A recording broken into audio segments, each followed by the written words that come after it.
সম্মানিত উপস্থিতি, ফিলিস্তিন অবশ্যই একদিন না একদিন বিজয়ী হবে। ইনশাআল্লাহ অবশ্যই ফিলিস্তিন একদিন না একদিন বিজয়ী হবে।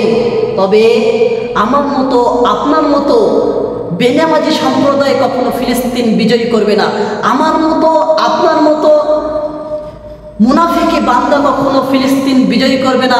আমার মতো আপনার মতো সুদখোর ঘুষখোর সম্প্রদায় কখনো ফিলিস্তিন বিজয়ী করবে না।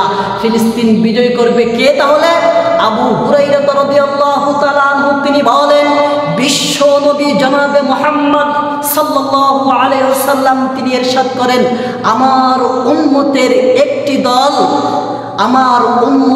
একটি দল দামেস্কের ফটকে অথবা তার আশেপাশে বাইতুল মুকাদ্দাসের গেটে অথবা তার চারপাশে জিহাদ করতে থাকবে।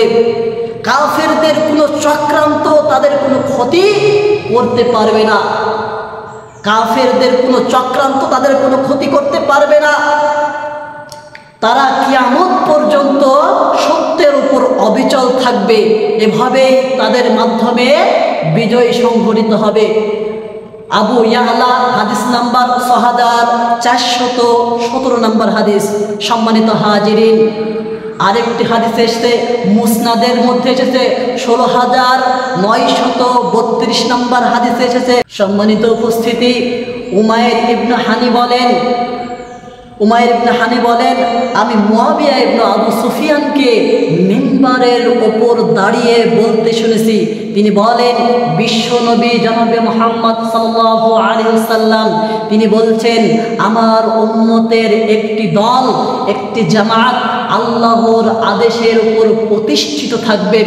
আল্লাহর আদেশের উপর প্রতিষ্ঠিত থাকবে।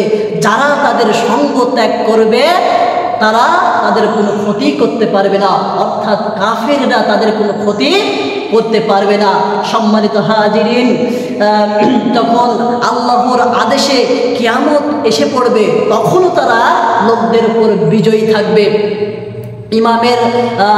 মালিক বিন ইমামের সাকসাকি দাঁড়িয়ে বললেন, হে আমিরুল মুমিনিন, এরা হলো শামবাসী। অর্থাৎ শামবাসী বলতে বোঝায় লেবানন, সিরিয়া, জর্ডান এবং ঐতিহাসিক ফিলিস্তিন এবং তুরস্কের দক্ষিণাঞ্চলকে শামবাসী বলতে বোঝায়। সম্মানিত হাজিরিন, তাহলে বোঝা যাচ্ছে যে ফিলিস্তিন অবশ্যই বিজয়ী হবে। তারা কারা বিজয় করবে? যারা মুত্তাকি ফরেজগার ব্যক্তিবর্গ, তারাই একমাত্র ফিলিস্তিন বিজয় করবে ইনশাআল্লাহ।